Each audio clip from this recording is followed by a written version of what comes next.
What have you found most rewarding about traveling to new places? I travel to understand home.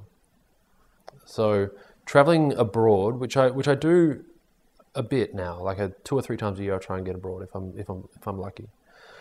And it teaches me about the place that I come from. You know, there's this idea of the narcissism of small differences. I think going overseas reminds me of what's good about where that I come from, and having conversations with people about the differences, I think helps an enormous amount. I think that's the real reason that I continue to do it. It's not for the 15 hours in a plane, because that's not great. It's the learning things at the end. And what have you learned about what makes Melbourne great?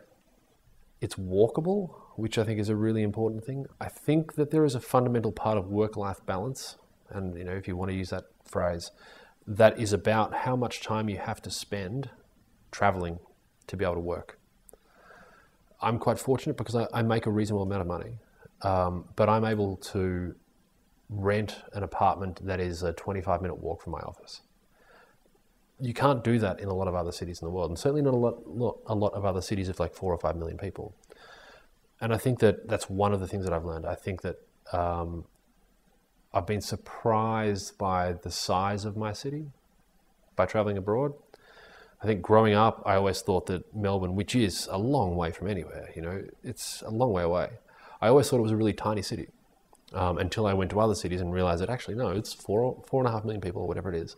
It's quite big, it's quite sizable, and we don't do a bad job of it.